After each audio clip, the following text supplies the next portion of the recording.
Hello, everybody, and thank you for joining us here on WCI-TV, sponsored by Tower MSA Partners. I'm your host, Bob Fryer, and right now we are joined by Porter Leslie, CEO of Ametros. Great to have you here. Thanks, Bob. Appreciate you having me. Always, always. What kind of things professionally, for not only you, but for Ametros, has changed because of the pandemic?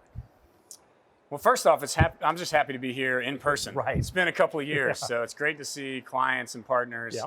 A lot changed through the pandemic for us, but a lot of things stayed the same. You know, when we provide a professional service for folks that have settled a medical case, and after settlement, we're helping the injured worker with everything they need, from reporting to Medicare, from paying all their medical bills. And so on the service side, none of that changed. We had to stay true to form and make sure we have close to 20,000 members we support day after day. We had to make sure the service was provided to them. And a couple things that were unique that the pandemic brought to us is, well, suddenly they weren't able to go in person to some of their appointments. So we had to do things via telehealth. On the other side, when the place where we get cases referred to us, some of the clients that are here today, some of the payers and the attorneys in the industry, we had to find ways to get in front of them that were different, unique. Webinars, a lot of Zoom meetings, and people still want to see each other. You just had to find different ways to get after it. Some of the most fun I had, we did some virtual wine tastings, some virtual sip and paint. You have to send it to them ahead of time to do it? Yep. Oh, yeah. Got to find a way to make it Makes happen. sense. But people still need that face-to-face. They still want to learn about how they can protect themselves and their clients. And so we still had to find ways to make it happen. What about things that were maybe unexpected? Anything that the customers needed that you hadn't anticipated and had to work on the fly? It was definitely a time to be flexible, you know, and to have understanding. So some of our clients that were in the leisure or tourism business that had several months of slowdown, they're working on what to do next. Airlines as well. Even some of the insurance companies were making transitions, especially at the beginning of the pandemic. You know, we had to kind of figure out what's the right time to engage with them. We're at the kind of end of the rainbow where cases settle, and we're helping facilitate that settlement. So some unexpected things early on was just navigating that, finding when you have the share of mind to pursue settlement. We actually found some clients slowed down initially as they kind of get their feet under them. They went remote.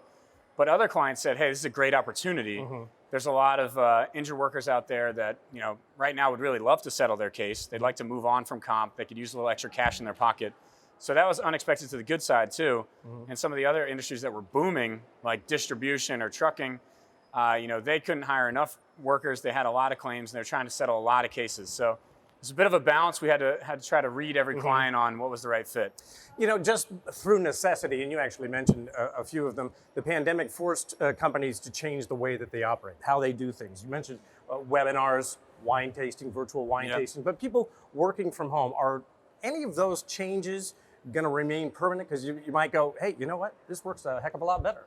Yeah, I think so. I mean, honestly, so we have about 150 employees, and we have yet to go fully into our office. So we're still entirely remote. And I think we're going to stay at least hybrid. You know, there's a lot of things you can get done over call, over virtual conference call. There's nothing like being face-to-face, Bob, that replaces this. But a lot of things tactically, execution-wise, you can still do remotely.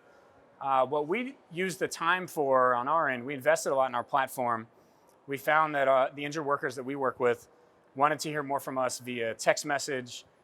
They wanted to chat with us online. I think everybody got a little worn down of call after call, conference after conference. So we tried to find other channels to get relevant information to our clients, but not to overburden them, you know, where everyone felt like you got that Zoom fatigue after 8 or 10 hours talking on the phone or working. So there were some things there that I think will remain. You know, what about some things you want to kick to the curb? Some changes say, no, not anymore. Oh my goodness, yeah. I mean, the days of like 10-hour Zoom calls, you know, I'm looking forward to relinquishing that a little bit. Still getting out and seeing people. You know, and I think when you want to brainstorm something or you want to bring momentum and inspiration to people, a lot of that is best done in person.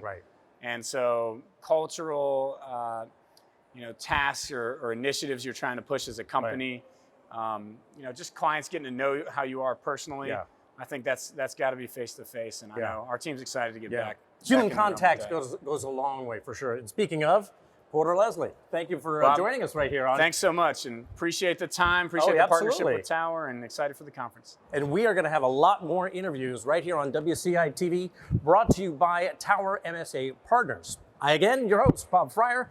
Thank you so much for joining us.